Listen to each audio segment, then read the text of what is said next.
Hi friends, motivation Kannada YouTube ಚಾನಲ್ಗೆ ನಿಮಗೆಲ್ಲರಿಗೂ ಸ್ವಾಗತ.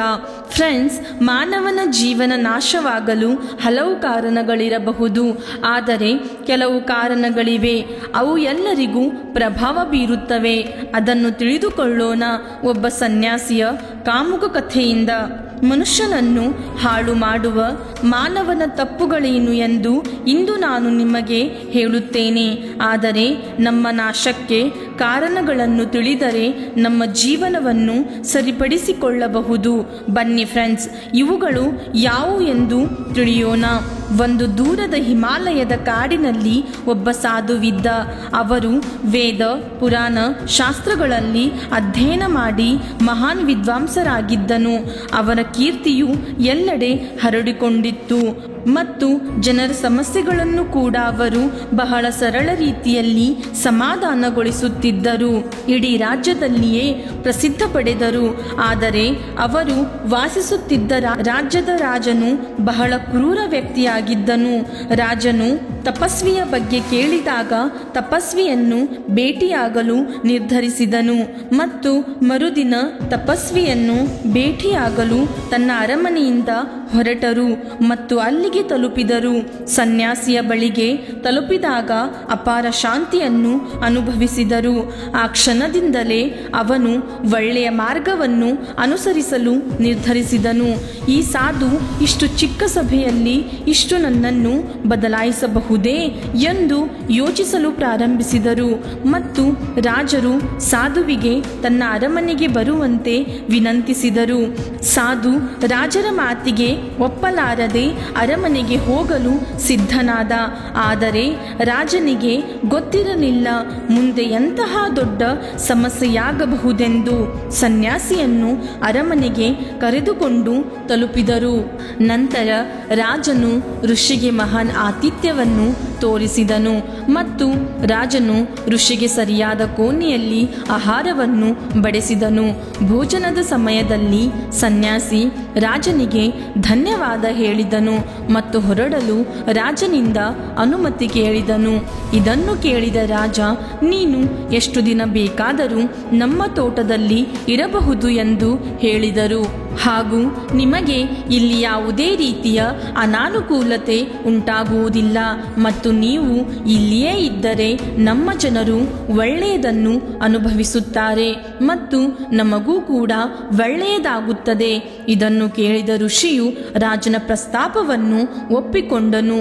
ರಾಜನ ಆದೇಶದಂತೆ ಸೇವಕರು ಸುಂದರವಾದ ಗುಡಿಸಲನ್ನು ನಿರ್ಮಿಸಿದರು. ನಂತರ ಸನ್ಯಾಸಿ ಅದೇ ಗುಡಿಸಲಿನಲ್ಲಿ ವಾಸಿಸಲು ಪ್ರಾರಂಭಿಸಿದರು. ರಾಜನು ಅವನಿಗೆ ಬಹಳಷ್ಟು ಸೇವೆ ಸಲ್ಲಿಸಿದನು. ಆದರೆ ಅನೇಕ ವರ್ಷಗಳ ನಂತರ ರಾಜ ಮತ್ತು ರಾಣಿ ಕೆಲವು ಪ್ರಮುಖ ಕೆಲಸಕ್ಕಾಗಿ ಬೇರೆ ರಾಜ್ಯಕ್ಕೆ ಹೋಗಬೇಕಾಯಿತು. ಅಲ್ಲಿ ಅವರು ಋಷಿಗೆ ಸೇವೆ ಸಲ್ಲಿಸಲು ಒಬ್ಬ ಸೇವಕನನ್ನು ನೇಮಿಸಿದರು. ಆದರೆ ರಾಜನ ನಿರ್ಗಮನದ ನಂತರ ಆ ಸೇವಕನು ಅನಾರೋಗ್ಯಕ್ಕೆ ಒಳಗಾಗುತ್ತಾನೆ. ಈ ಕಾರಣದಿಂದಾಗಿ ತಪಸ್ವಿಯು ಕೋಪಗೊಂಡು ರಾಜನನ್ನು ಗದರಿಸಿದನು ಮತ್ತು ನೀವು ಪೂರೈಸಲಾಗದ ಜವಾಬ್ದಾರಿಯನ್ನು ಏಕೆ ತೆಗೆದುಕೊಳ್ಳುತ್ತೀರಿ ಎಂದು ರಾಜನಿಗೆ ಕೇಳಿದನು. ಆಗ ರಾಜನು ತಪಸ್ವಿಯನ್ನು ಕೇಳುತ್ತಾನೆ, ಸನ್ಯಾಸಿ, ನನ್ನಿಂದ ಏನಾದರೂ ತಪ್ಪಾಗಿದೆಯೇ? ಆದುದರಿಂದ ನಾನು ನಿಮ್ಮಲ್ಲಿ ಕ್ಷಮೆಯಾಚಿಸುತ್ತೇನೆ. ದಯವಿಟ್ಟು ನನ್ನನ್ನು ಕ್ಷಮಿಸಿ ಮತ್ತು ನಿಮ್ಮ ಕೋಪವನ್ನು ಶಾಂತಗೊಳಿಸಿ ಮತ್ತು ನನಗೆ ಏನಾಯಿತು ಎಂದು ಹೇಳಿ ಎನ್ನುತ್ತಾನೆ. ಇದನ್ನು ಕೇಳಿದ ಸಾಧು ಅವನಿಗೆ ಹೇಳಿದನು, ನೀನು ಹೋದ ನಂತರ ನನಗೆ ಯಾರು ಕೂಡ ಇಲ್ಲಿ ಊಟವನ್ನು ನೀಡಲಿಲ್ಲ ಮತ್ತು ನಾನು ಅನೇಕ ದಿನಗಳು ಕಷ್ಟದಲ್ಲಿ ಅನುಭವಿಸಬೇಕಾಯಿತು. ಇಲ್ಲಿ ಬಂದ ನಂತರ ನಾನು ಹಸಿದಿದ್ದೇನೆ ಮತ್ತು ಯಾರು ನನ್ನ ಸ್ಥಿತಿಯನ್ನು ಕೇಳಲಿಲ್ಲ. ಇದನ್ನು ಕೇಳಿದ ರಾಜನು ತಪಸ್ವಿಯನ್ನು ಕ್ಷಮೆ ಕೇಳುತ್ತಾನೆ. ಇಂದಿನಿಂದ ಅಂತಹ ತಪ್ಪು ಸಂಭವಿಸುವುದಿಲ್ಲ ಎಂದು ಹೇಳುತ್ತಾನೆ. ಸ್ವಲ್ಪ ಸಮಯದ ನಂತರ ರಾಜ ಮತ್ತು ತಪಸ್ವಿಯ ನಡುವೆ ಸಂಭಾಷಣೆ ನಡೆಯುತ್ತಿರುವಾಗ ವಿಷಯ ಶಾಂತವಾಯಿತು. ರಾಣಿಯು ರಹಸ್ಯವಾಗಿ ಕೇಳುತ್ತಿದ್ದಳು. ನಂತರ ರಾಜನು ಅವನಿಗೆ ತಪಸ್ವಿಯ ಬಳಿ ದೂರು ನೀಡಲು ಅವಕಾಶವನ್ನು ನೀಡುವುದಿಲ್ಲ ಮತ್ತು ಅವನಿಗೆ ಚೆನ್ನಾಗಿ ಸೇವೆ ಸಲ್ಲಿಸಿದನು. ಆದರೆ ಕೆಲವು ದಿನಗಳ ನಂತರ ರಾಜನು ತನ್ನ ರಾಜ್ಯದಿಂದ ಕೆಲವು ಪ್ರಮುಖ ಕೆಲಸಕ್ಕಾಗಿ ಹೋಗಬೇಕಾಯಿತು. ಆದರೆ ಈ ಬಾರಿ ರಾಜ್ಯವನ್ನು ತೊರೆಯುವ ಮೊದಲು ರಾಜನು ತನ್ನ ರಾಣಿಗೆ, ನಾನು ಬರುವವರೆಗೆ ಆ ತಪಸ್ವಿಯನ್ನು ನೀನೇ ನೋಡಿಕೊಳ್ಳಬೇಕು ಎಂದು ಹೇಳುತ್ತಾನೆ. ಇದನ್ನು ಕೇಳಿದ ರಾಣಿಯು, ಹೌದು ಮಹಾರಾಜ, ನೀನು ಹೋಗಬೇಕು. ಸರಿ, ನಾನು ಸನ್ಯಾಸಿ ಮಹಾರಾಜನನ್ನು ಚೆನ್ನಾಗಿ ನೋಡಿಕೊಳ್ಳುತ್ತೇನೆ ಎಂದು ಹೇಳುತ್ತಾಳೆ. ನಂತರ ರಾಣಿ ಪ್ರತಿದಿನ ಆಹಾರವನ್ನು ತಯಾರಿಸಿ ಸನ್ಯಾಸಿ ಮಹಾರಾಜರಿಗೆ ಕಳುಹಿಸುತ್ತಿದ್ದಳು. ಆದರೆ ಒಂದು ದಿನ ರಾಣಿ ಸ್ನಾನ ಮಾಡಲು ಹೋದಳು ಮತ್ತು ಸನ್ಯಾಸಿಗೆ ಆಹಾರವನ್ನು ನೀಡುವುದನ್ನು ಮರೆತು ಬಿಡುತ್ತಾಳೆ. ಇದಾದ ನಂತರ ಸನ್ಯಾಸಿ ತಾನು ಅರಮನೆಗೆ ಹೋಗಿ ಇನ್ನೂ ಕೂಡ ಆಹಾರ ಏಕೆ ಬಂದಿಲ್ಲ ಎಂದು ನೋಡುತ್ತೇನೆ ಎಂದು ಯೋಚಿಸಿ ಅರಮನೆಯನ್ನು ತಲುಪಿದನು. ಅವನು ಅರಮನೆಯೊಳಗೆ ತಲುಪಿದಾಗ ಅವನ ಕಣ್ಣುಗಳು ರಾಣಿಯ ಮೇಲೆ ಬಿದ್ದವು. ಅವಳು ತನ್ನ ಸೊಂಟದ ಮೇಲೆ ಬೀಸುತ್ತಿದ್ದ ತನ್ನ ಉದ್ದನೆಯ ಕಪ್ಪು ಕವಚವನ್ನು ಧರಿಸಿದ್ದಳು. ಅವಳ ಕಿರಿದಾದ ಕಣ್ಣುಗಳು ಜಿಂಕೆಯಂತಿರುವ ಅವಳ ನಡಿಗೆ ರಾಣಿಯ ಸುಂದರ ರೂಪವನ್ನು ಕಂಡು ಸನ್ಯಾಸಿ ಬೆರಗಾದನು ಮತ್ತು ರಾಣಿಯ ಸೌಂದರ್ಯವು ಸನ್ಯಾಸಿಯ ಮನಸ್ಸನ್ನು ಪ್ರವೇಶಿಸಿತು ಮತ್ತು ಅವನು ಏನು ಮಾತನಾಡದೆ ತನ್ನ ಗುಡಿಸಲಿಗೆ ಹಿಂತಿರುಗಿದನು. ಸನ್ಯಾಸಿಯು ರಾಣಿಯ ಸೌಂದರ್ಯವನ್ನು ಮರೆಯಲು ಸಾಧ್ಯವಾಗಲಿಲ್ಲ ಮತ್ತು ಅವನು ಗುಡಿಸಲಿಗೆ ಬಂದು ಆಹಾರ ಸೇವಿಸುವುದನ್ನು ನಿಲ್ಲಿಸಿದನು ಮತ್ತು ಸ್ವಲ್ಪ ಸಮಯದ ನಂತರ ಅವನು ತುಂಬಾ ದುರ್ಬಲನಾದನು. ನಂತರ ರಾಜನಿಗೆ ಈ ಸನ್ಯಾಸಿಯ ಸ್ಥಿತಿಯ ಬಗ್ಗೆ ತಿಳಿದಾಗ ಅವನು ನೇರವಾಗಿ ಸನ್ಯಾಸಿಯ ಬಳಿಗೆ ಹೋಗಿ, ನಿಮಗೆ ಏನಾಯಿತು ಮತ್ತು ನೀವು ಹೇಗೆ ದುರ್ಬಲರಾಗಿದ್ದೀರಿ? ನೀವು ಯಾವ ಆಳವಾದ ಆಲೋಚನೆಯಲ್ಲಿ ಮುಳುಗಿದ್ದೀರಿ? ನಾನು ತಪ್ಪು ಮಾಡಿದ್ದೇನೆಯೇ ಎಂದು ಕೇಳುತ್ತಾನೆ. ಆಗ ಋಷಿಯು ಹೇಳುತ್ತಾನೆ, ಇಲ್ಲ ರಾಜ, ನೀನು ಯಾವುದೇ ತಪ್ಪು ಮಾಡಿಲ್ಲ. ಇದನ್ನು ಕೇಳಿದ ನಂತರ ರಾಜನು ಹೇಳುತ್ತಾನೆ, ಹಾಗಾದರೆ ಏನು ವಿಷಯ?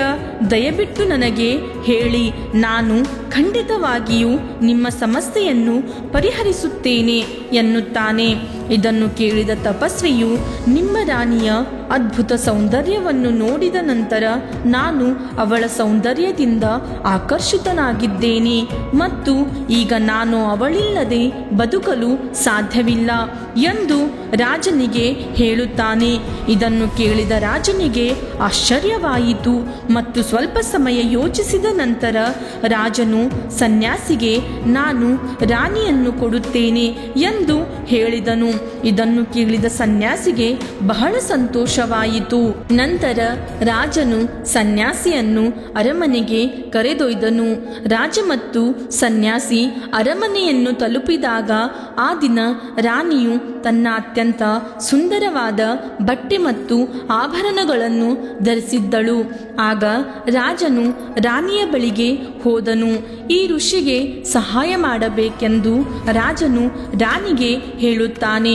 ಅವನು ತುಂಬಾ ದುರ್ಬಲನಾಗಿದ್ದಾನೆ ಮತ್ತು ಬುದ್ಧಿವಂತನು, ಹಾಗೂ ಈ ಬುದ್ಧಿವಂತನನ್ನು ಕೊಂದ ಕಳಂಕ ನನ್ನ ತಲೆಯ ಮೇಲೆ ಬೀಳಲು ನಾನು ಬಯಸುವುದಿಲ್ಲ. ಇದನ್ನು ರಾಜನಿಂದ ಕೇಳಿದ ರಾಣಿಯು ಈ ಸನ್ಯಾಸಿಗಳ ದುಃಖಕ್ಕೆ ಕಾರಣವೇನು ಎಂದು ರಾಜನನ್ನು ಕೇಳುತ್ತಾಳೆ. ಆಗ ರಾಜನು ರಾಣಿಗೆ ಹೇಳುತ್ತಾನೆ, ಈ ಸನ್ಯಾಸಿಯು ನಿಮ್ಮ ಅದ್ಭುತ ಸೌಂದರ್ಯದ ಬಗ್ಗೆ ಹುಚ್ಚರಾಗಿದ್ದಾರೆ ಎಂದು ಹೇಳುತ್ತಾನೆ. ಆಗ ರಾಣಿಯು, ಚಿಂತಿಸಬೇಡ ರಾಜ, ಈಗ ನೀನು ನನಗೆ ಎಲ್ಲವನ್ನೂ ಬಿಟ್ಟು ಬಿಡು. ನಾನು ಏನು ಮಾಡಬೇಕೆಂದು ನನಗೆ ತಿಳಿದಿದೆ. ಸನ್ಯಾಸಿಯನ್ನು ಕೊಂದ ಪಾಪದ ಆರೋಪವು ಬರುವುದಿಲ್ಲ, ಹಾಗೂ ನನ್ನ ಪತಿವ್ರತೆ ಧರ್ಮವನ್ನು ನಾಶ ಕೂಡ ಮಾಡಿಕೊಳ್ಳುವುದಿಲ್ಲ ಎಂದು ರಾಣಿಯು ರಾಜನಿಗೆ ಹೇಳುತ್ತಾಳೆ. ಇದನ್ನು ಕೇಳಿದ ರಾಜನು ರಾಣಿಯನ್ನು ಸನ್ಯಾಸಿಗೆ ಒಪ್ಪಿಸಿದನು. ಆನಂತರ ಸನ್ಯಾಸಿಯು ರಾಣಿಯ ರಾಣಿಯೊಂದಿಗೆ ಗುಡಿಸಲನ್ನು ತಲುಪಿದಾಗ ರಾಣಿಯು ಸನ್ಯಾಸಿಯ ಬಳಿ, ವಾಸಿಸಲು ನಮಗೆ ಒಂದು ಮನೆ ಬೇಕು, ನಾನು ಈ ಗುಡಿಸಲಿನಲ್ಲಿ ವಾಸಿಸಲು ಸಾಧ್ಯವಿಲ್ಲ ಎಂದು ಹೇಳುತ್ತಾಳೆ. ಇದನ್ನು ಕೇಳಿದ ಸನ್ಯಾಸಿಯು ರಾಜನ ಬಳಿಗೆ ಹೋಗಿ ರಾಜನಿಗೆ, ಓ ರಾಜ, ನಮಗೆ ವಾಸಿಸಲು ಒಂದು ಮನೆ ಬೇಕು. ಸನ್ಯಾಸಿಯ ಮಾತನ್ನು ಕೇಳಿದ ನಂತರ ರಾಜನು ಅವನಿಗೆ ಒಂದು ಮನೆಯನ್ನು ಏರ್ಪಡಿಸಿದನು. ನಂತರ ಸನ್ಯಾಸಿಯು ರಾಣಿಯೊಂದಿಗೆ ತನ್ನ ಮನೆಗೆ ತಲುಪಿದಾಗ ರಾಣಿಯು ಸನ್ಯಾಸಿಗೆ, ಈ ಮನೆ ತುಂಬಾ ಕೊಳಕು ಮತ್ತು ಅದರ ಸ್ಥಿತಿ ತುಂಬಾ ಕೆಟ್ಟದಾಗಿದೆ, ನಾನು ಈ ಮನೆಯಲ್ಲಿ ವಾಸಿಸಲು ಸಾಧ್ಯವಿಲ್ಲ ಎಂದು ಹೇಳುತ್ತಾಳೆ. ಇದನ್ನು ಕೇಳಿದ ಸನ್ಯಾಸಿಯು ಮತ್ತೆ ರಾಜನ ಬಳಿಗೆ ಹೋಗಿ, ನೀವು ನಮಗೆ ಮನೆಯನ್ನು ಕೊಟ್ಟಿದ್ದೀರಿ, ಮನೆಯ ಸ್ಥಿತಿ ತುಂಬಾ ಕೆಟ್ಟದಾಗಿದೆ ಎಂದು ರಾಜನಿಗೆ ಹೇಳುತ್ತಾನೆ. ಸನ್ಯಾಸಿಯ ಮಾತುಗಳನ್ನು ಕೇಳಿ ರಾಜನು ಮನೆಯ ಸ್ಥಿತಿಯನ್ನು ಸರಿಪಡಿಸಿದನು. ಆನಂತರ ರಾಣಿ ಮನೆಯೊಳಗೆ ಹೋಗಿ ಸ್ನಾನ ಮಾಡಿ ಮಲಗಿದಳು. ಆಗ ಋಷಿಯು ಹಾಸಿಗೆಯ ಬಳಿಗೆ ಬರುತ್ತಾನೆ. ನಂತರ ರಾಣಿಯು ಋಷಿಗೆ ಹೇಳುತ್ತಾಳೆ, ನೀವು ಯಾರೆಂದು ಮತ್ತು ನೀವು ಏನಾಗಿದ್ದೀರಿ ಎಂಬುದನ್ನು ನಿಮಗೆ ತಿಳಿದಿದೆಯೇ? ನೀವು ಮಹಾನ್ ಋಷಿಯಾಗಿದ್ದೀರಿ ಮತ್ತು ನಿಮಗೆ ರಾಜನು ಸ್ವತಃ ಎಲ್ಲ ಅಗತ್ಯ ವಸ್ತುಗಳನ್ನು ಒದಗಿಸುತ್ತಿದ್ದರು. ಜ್ಞಾನವನ್ನು ಪಡೆಯಲು ಜನರು ನಿಮ್ಮ ಬಳಿ ದೂರ ದೂರದಿಂದ ಬಂದರು. ನೀವು ಜನರಿಗೆ ಸತ್ಯದ ಮಾರ್ಗವನ್ನು ತೋರಿಸಿದಿರಿ, ಜನರ ಸಮಸ್ಯೆಗಳನ್ನು ಪರಿಹರಿಸುತ್ತಿದ್ದಿರಿ ಮತ್ತು ನಿಮ್ಮನ್ನು ಎಲ್ಲರೂ ಗುರುವೆಂದು ಪರಿಗಣಿಸುತ್ತಿದ್ದರು. ಎಲ್ಲರೂ ಯಾರನ್ನು ದೇವರೆಂದು ಪೂಜಿಸುತ್ತಿದ್ದರೋ ನೀವು ಇಂದು ನನ್ನ ಬಳಿ ಕಾಮದಿಂದ ದಾಸರಾಗಿದ್ದೀರಿ ಎಂದು ರಾಣಿಯಿಂದ ಕೇಳಿದ ಋಷಿಯು ಚಕಿತನಾಗುತ್ತಾನೆ ಮತ್ತು ಅವನು ಏನು ಕೂಡ ಮಾತನಾಡುವುದಿಲ್ಲ. ನಂತರ ರಾಣಿಯ ಮಾತುಗಳನ್ನು ಕೇಳಿಸಿಕೊಂಡ ಸಾಧುವಿಗೆ ತಾನು ಏನು ಮಾಡುತ್ತಿದ್ದೇನೆ ಎಂಬುದರ ಅರಿವಾಯಿತು ಮತ್ತು ಅವನು ಜೋರಾಗಿ ಕೂಗಲು ಅಳಲು ಪ್ರಾರಂಭಿಸಿದನು ಮತ್ತು ರಾಣಿಗೆ ಹೇಳಿದನು, ರಾಣಿ, ನಾನು ಏನು ತಪ್ಪು ಮಾಡಲಿದ್ದೆ ಎಂದು ನನಗೆ ಅರಿವಾಗಿದೆ. ನಾನು ನಿಮ್ಮನ್ನು ರಾಜನಿಗೆ ಒಪ್ಪಿಸುತ್ತೇನೆ. ಸನ್ಯಾಸಿಯ ಮಾತುಗಳನ್ನು ಕೇಳಿದ ರಾಣಿಯು, ಸಾಧು ಮಹಾರಾಜರೇ, ನನ್ನ ಮನಸ್ಸಿನಲ್ಲಿ ಒಂದು ಪ್ರಶ್ನೆ ಉದ್ಭವಿಸಿದೆ, ದಯವಿಟ್ಟು ನನ್ನ ಪ್ರಶ್ನೆಗೆ ಉತ್ತರಿಸಿ ಎಂದು ಸನ್ಯಾಸಿಯನ್ನು ಕೇಳಿದಳು. ರಾಣಿಯ ಮಾತುಗಳನ್ನು ಕೇಳಿದ ಸನ್ಯಾಸಿಯು ನಿಮ್ಮ ಪ್ರಶ್ನೆ ಏನು ಎಂದು ಕೇಳಿದನು. ಆಗ ರಾಣಿಯು ಕೇಳಿದಳು, ಆ ದಿನ ನಿಮಗೆ ಊಟ ಸಿಗದಿದ್ದಾಗ ನೀವು ತುಂಬ ಕೋಪಗೊಂಡಿದ್ದೀರಿ. ಆಗ ನಿಮ್ಮ ರೂಪವನ್ನು ನಾನು ಮೊದಲ ಬಾರಿಗೆ ನೋಡಿದೆ ಮತ್ತು ಅಂದಿನಿಂದ ನಿಮ್ಮ ವರ್ತನೆಯಲ್ಲಿ ಬದಲಾವಣೆಯಾಗುತ್ತಿದೆ. ಏಕೆ ಹೀಗೆ ಆಯಿತು ಎಂದು ಕೇಳಿದಳು. ಆಗ ಸಾಧು ವಿವರಿಸಿದರು, ನಾನು ಕಾಡಿನಲ್ಲಿದ್ದಾಗ ನನಗೆ ಸರಿಯಾಗಿ ಸಮಯಕ್ಕೆ ಆಹಾರವು ಸಿಗಲಿಲ್ಲ. ಆದರೆ ಅರಮನೆಗೆ ಬಂದಾಗ ನಾನು ಎಲ್ಲ ಸೌಕರ್ಯಗಳನ್ನು ಪಡೆದುಕೊಂಡೆ ಮತ್ತು ನಾನು ಆಕರ್ಷಿತನಾದೆ. ಆದ್ದರಿಂದ ನಾನು ಈ ಬಯಕೆಯ ನೆರವೇರಿಕೆಯು ನನ್ನನ್ನು ಕಾಮದ ಬಾಗಿಲಿಗೆ ತಂದಿತು ಮತ್ತು ನಾನು ನಿನ್ನ ಕಡೆ ಆಕರ್ಷಿತನಾದೆನು. ಮತ್ತು ಆ ಸನ್ಯಾಸಿಯು ರಾಣಿಯನ್ನು ರಾಜನ ಬಳಿಗೆ ಕರೆದೊಯ್ದನು ಮತ್ತು ರಾಜನಲ್ಲಿ ನನ್ನನ್ನು ಕ್ಷಮಿಸಬೇಕು ಎಂದು ಕ್ಷಮೆಯನ್ನು ಕೇಳಿದನು. ನನ್ನ ತಪ್ಪಿನ ಅರಿವಾಯಿತು ಎಂದು ಹೇಳಿದನು. ನನ್ನ ಆಸೆಯ ಪ್ರಭಾವದಿಂದ ಈ ತಪ್ಪು ಮಾಡಲು ಹೋಗಿ ನನ್ನ ಜೀವನವನ್ನು ಹಾಳು ಮಾಡಿಕೊಳ್ಳುತ್ತಿದ್ದೆ. ಆದರೆ ಈಗ ನಾನು ಎಲ್ಲವನ್ನು ಅರ್ಥ ಮಾಡಿಕೊಂಡಿದ್ದೇನೆ. ನಂತರ ಸನ್ಯಾಸಿಯು ಅವನಿಗೆ ಹೇಳಿದನು, ಓ ರಾಜ, ಮನುಷ್ಯನ ನಾಶಕ್ಕೆ ಕಾರಣ ಅವನ 4 ಅಭ್ಯಾಸಗಳು ಮತ್ತು ಪ್ರಪಂಚದ ಪ್ರತಿಯೊಬ್ಬ ವ್ಯಕ್ತಿಯು ಈ 4 ದುರ್ಗುಣಗಳನ್ನು ಹೊಂದಿದ್ದಾನೆ. ಆದರೆ ಅವುಗಳನ್ನು ನಿಯಂತ್ರಿಸುವ ವ್ಯಕ್ತಿಯು ದುಃಖ ಮತ್ತು ಸಮಸ್ಯೆಗಳಿಂದ ಪಾರಾಗುತ್ತಾನೆ. ಆದರೆ ಈ 4 ದುರ್ಗುಣಗಳನ್ನು ಹೇಗೆ ನಿಯಂತ್ರಿಸಬೇಕೆಂದು ತಿಳಿಯದವನು ವಿನಾಶದ ಅಂಚಿಗೆ ತಲುಪುತ್ತಾನೆ. ಹಾಗಾದರೆ ಓ ಮಹಾರಾಜ, ದಯವಿಟ್ಟು ನನಗೆ ಆ 4 ಅಭ್ಯಾಸಗಳನ್ನು ಹೇಳಿ. ಯಾವ ಕಾರಣದಿಂದ ಮನುಷ್ಯನು ಹಾಳಾಗುತ್ತಾನೆ? ಆಗ ಸನ್ಯಾಸಿಯು ಮನುಷ್ಯನನ್ನು ಹಾಳು ಮಾಡುವ ಅಭ್ಯಾಸಗಳ ಬಗ್ಗೆ ರಾಜನಿಗೆ ಹೇಳಿದನು. ಓ ರಾಜ, ಮನುಷ್ಯನನ್ನು ಹಾಳು ಮಾಡುತ್ತಿರುವ ಮೊದಲನೆಯ ಅಭ್ಯಾಸವೆಂದರೆ ಬಯಕೆ. ಏಕೆಂದರೆ ಪ್ರಪಂಚದ ಪ್ರತಿಯೊಬ್ಬ ವ್ಯಕ್ತಿಯಲ್ಲಿ ಬಯಕೆಯೇ ಮೊದಲ ದೋಷವಾಗಿದೆ ಮತ್ತು ತನ್ನ ಆಸೆಗಳನ್ನು ಹೇಗೆ ನಿಯಂತ್ರಿಸಬೇಕೆಂದು ತಿಳಿದಿಲ್ಲದ ವ್ಯಕ್ತಿಯು ಜೀವನದ ಯಾವುದೇ ಕ್ಷೇತ್ರದಲ್ಲಿ ಯಶಸ್ವಿಯಾಗಲು ಸಾಧ್ಯವಿಲ್ಲ. ಏಕೆಂದರೆ ಅವನು ಆಸೆಯನ್ನು ಹೊಂದಿದ ತಕ್ಷಣ ಪೂರ್ಣಗೊಂಡಿದೆ. ಅವನು ಎರಡನೆಯದಕ್ಕೆ ಚಲಿಸಲು ಪ್ರಾರಂಭಿಸುತ್ತಾನೆ ಮತ್ತು ಎರಡನೆಯದು ಪೂರೈಸಿದಾಗ ಮೂರನೆಯ ಬಯಕೆ ಅವನ ಮನಸ್ಸಿನಲ್ಲಿ ಜಾಗೃತಗೊಳ್ಳುತ್ತದೆ ಮತ್ತು ನಂತರ ಅವನ ಆಸೆಗಳ ಮೇಲೆ ನಿಯಂತ್ರಣದ ಕೊರತೆಯಿಂದಾಗಿ ಅವನು ಈ ಜಾಲದಲ್ಲಿ ಸಿಕ್ಕಿ ಹಾಕಿಕೊಳ್ಳುತ್ತಾನೆ ಮತ್ತು ಅತೃಪ್ತನಾಗಿರುತ್ತಾನೆ. ಆದುದರಿಂದಲೇ ನಾವು ನಮ್ಮ ಬಯಕೆಗಳ ಮೇಲೆ ಹಿಡಿತ ಸಾಧಿಸಿದಾಗ ನಾವು ನಮ್ಮ ಮನಸ್ಸಿನ ಮೇಲೆ ಹಿಡಿತ ಸಾಧಿಸುತ್ತೇವೆ ಮತ್ತು ನಮ್ಮ ಮನಸ್ಸು ನಮ್ಮ ಹಿಡಿತದಲ್ಲಿದ್ದಾಗ ನಮಗೆ ಸಂತೋಷ ಸಿಗುತ್ತದೆ. ಆಗ ನಮಗೆ ಏನು ಬೇಕೋ ಅದು ನಮ್ಮೊಂದಿಗೆ ನಡೆಯುತ್ತದೆ. ಎರಡನೆಯ ಅಭ್ಯಾಸವೆಂದರೆ ಕಾಮ. ನಮ್ಮ ಮನಸ್ಸಿನಲ್ಲಿ ಹುಟ್ಟುವ ಬಯಕೆಗಳಿಂದ ಕಾಮವು ಹುಟ್ಟುತ್ತದೆ. ಆಸೆಗೆ ಅಂತ್ಯವಿಲ್ಲ ಮತ್ತು ಮನುಷ್ಯನು ಕಾಮದ ಜಾಲದಲ್ಲಿ ಸಿಕ್ಕಿ ಹಾಕಿಕೊಳ್ಳುತ್ತಲೇ ಇರುತ್ತಾನೆ. ಕಾಮದಿಂದ ಮನುಷ್ಯನು ಏನನ್ನೂ ನೋಡುವುದಿಲ್ಲ. ಇಲ್ಲಿಯವರೆಗೂ ನಡೆದಿರುವ ಎಲ್ಲಾ ಯುದ್ಧಗಳಿಗೂ ಬಹುದೊಡ್ಡ ಕಾರಣವೆಂದರೆ ಹೆಣ್ಣನ್ನು ಪಡೆಯಬೇಕೆಂಬ ಆಸೆಯೇ. ಹೆಣ್ಣಿನ ಪ್ರೀತಿಯಿಂದ ಪ್ರಭಾವಿತರಾಗಿ ಇಂದಿನವರೆಗೆ ಅನೇಕ ಯುದ್ಧಗಳನ್ನು ಮಾಡಿರುತ್ತಾರೆ. ರಾವಣ ಕೂಡ ಜಗತ್ತಿನ ಅತ್ಯಂತ ಬುದ್ಧಿವಂತ ಪುರುಷನಾಗಿದ್ದನು. ಆದರೆ ಅವನು ಸಹ ತಾಯಿ ಸೀತೆಯ ಸೌಂದರ್ಯಕ್ಕೆ ಬಲಿಯಾಗಿ ಎಲ್ಲವನ್ನೂ ಹಾಳು ಮಾಡಿದನು. ಅನೇಕ ರಾಜರು ಮತ್ತು ಚಕ್ರವರ್ತಿಗಳು ಯುದ್ಧಗಳಲ್ಲಿ ಸೋತರು, ಏಕೆಂದರೆ ಅವರು ಮಹಿಳೆಯರೊಂದಿಗೆ ಪ್ರೀತಿಯಲ್ಲಿ ನಿರತರಾಗಿದ್ದರು.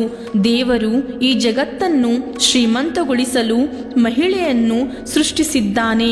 ಆದರೆ ಇತ್ತೀಚಿನ ದಿನಗಳಲ್ಲಿ ಜನರು ಅವಳನ್ನು ತಮ್ಮ ಕಾಮಕ್ಕೆ ಬಲಿಪಶುವನ್ನಾಗಿ ಮಾಡಿದ್ದಾರೆ ಮತ್ತು ಅವರ ಮನರಂಜನೆಯ ಸಾಧನವಾಗಿ ಪರಿಗಣಿಸಲು ಪ್ರಾರಂಭಿಸಿದ್ದಾರೆ ಮತ್ತು ಅವರಿಗೆ ಈ ಮನರಂಜನೆಯಲ್ಲಿ ಸಿಗದಿದ್ದಾಗ ಅವರು ಹುಚ್ಚರಾಗುತ್ತಾರೆ. ಮೂರನೆಯ ಅಭ್ಯಾಸವೆಂದರೆ ಕೋಪ. ಏಕೆಂದರೆ ಒಬ್ಬ ವ್ಯಕ್ತಿಯ ಬಯಕೆಗಳು ಈಡೇರದಿದ್ದಾಗ ಅವನೊಳಗೆ ಕೋಪವು ಉಂಟಾಗುತ್ತದೆ ಮತ್ತು ಒಬ್ಬ ವ್ಯಕ್ತಿಯು ಕೋಪಗೊಂಡಾಗ ಅವನು ಅದನ್ನು ನಿಯಂತ್ರಿಸುವುದಿಲ್ಲ ಮತ್ತು ಕೋಪದಲ್ಲಿ ಅವನು ಇತರರಿಗೆ ಒಳ್ಳೆಯದು ಮತ್ತು ಕೆಟ್ಟದ್ದನ್ನು ಮಾತನಾಡುತ್ತಾನೆ ಮತ್ತು ತಪ್ಪುಗಳನ್ನು ಮಾಡುತ್ತಾನೆ ಮತ್ತು ಅವನ ಕೋಪವು ಕಡಿಮೆಯಾದಾಗ ಅವನು ತನ್ನ ತಪ್ಪನ್ನು ಅರಿತುಕೊಳ್ಳುತ್ತಾನೆ. ಆದರೆ ಅಷ್ಟರಲ್ಲಿ ಎಲ್ಲವೂ ಹಾಳಾಗುತ್ತದೆ. ಕ್ರೋಧದಿಂದಾಗಿ ಮನುಷ್ಯನು ಮಾಡುವ ಅನೇಕ ಕೆಲಸಗಳು ಕೆಡುತ್ತವೆ. ಅವನು ಒಳಗಿನಿಂದ ತುಂಬಾ ದುರ್ಬಲನಾಗುತ್ತಾನೆ ಮತ್ತು ದುರ್ಬಲ ವ್ಯಕ್ತಿಯು ಏನನ್ನು ಮಾಡಲು ಸಾಧ್ಯವಿಲ್ಲ. ಅವನು ಎಂದಿಗೂ ಯಶಸ್ಸನ್ನು ಸಾಧಿಸುವುದಿಲ್ಲ. ಕೋಪವು ನಮ್ಮೊಳಗೆ ಉದ್ವೇಗವನ್ನು ಉಂಟು ಮಾಡುತ್ತದೆ ಮತ್ತು ಒಮ್ಮೆ ನಾವು ಉದ್ವೇಗಕ್ಕೆ ಹೋದರೆ ನಮ್ಮ ಇಡೀ ಜೀವನವು ಹಾಳಾಗುತ್ತದೆ. ಕೊನೆಯ ಮತ್ತು ನಾಲ್ಕನೆಯ ಅಭ್ಯಾಸವೆಂದರೆ ದುರಾಸೆ. ದುರಾಸೆಯ ಫಲಿತಾಂಶವು ಯಾವಾಗಲೂ ಕೆಟ್ಟದಾಗಿರುತ್ತದೆ. ದುರಾಸೆಯಲ್ಲಿ ಅಧ್ಯಯನ ಮಾಡುವುದರಿಂದ ನಾವು ದುರಾಸೆಯಿಂದ ದುರಾಸೆಯನ್ನು ಹೊಂದಿದಾಗ ಅವರ ಜೀವನದಲ್ಲಿ ಖಂಡಿತವಾಗಿಯೂ ಕೆಟ್ಟದ್ದನ್ನು ಮಾಡುತ್ತೇವೆ. ಅವನು ಏನನ್ನೋ ಮಾಡುತ್ತಾನೆ, ಅದು ಅವನ ಬಳಿ ಇದ್ದದ್ದನ್ನು ಕಳೆದುಕೊಳ್ಳುತ್ತಾನೆ. ಏಕೆಂದರೆ ಒಬ್ಬ ವ್ಯಕ್ತಿಯು ಒಂದು ಆಸೆ ಈಡೇರಿದ ತಕ್ಷಣ ಅವನ ದುರಾಸೆ ಹೆಚ್ಚುತ್ತದೆ ಮತ್ತು ದುರಾಸೆಯುಳ್ಳವನು ಯಶಸ್ಸಿನಿಂದ ದೂರ ಉಳಿಯುತ್ತಾನೆ. ಏಕೆಂದರೆ ಒಂದಲ್ಲ ಒಂದು ದಿನ ದುರಾಸೆಯ ಶತ್ರು ಕಾಣಿಸಿಕೊಳ್ಳುತ್ತಾನೆ. ಸಮಯಕ್ಕೆ ಸರಿಯಾಗಿ ದುರಾಸೆಯನ್ನು ಬಿಟ್ಟು ಅದರ ಬಲೆಗೆ ಬೀಳದಿದ್ದರೆ ನಾವು ಖಂಡಿತವಾಗಿಯೂ ಯಶಸ್ವಿ ವ್ಯಕ್ತಿಯಾಗಬಹುದು.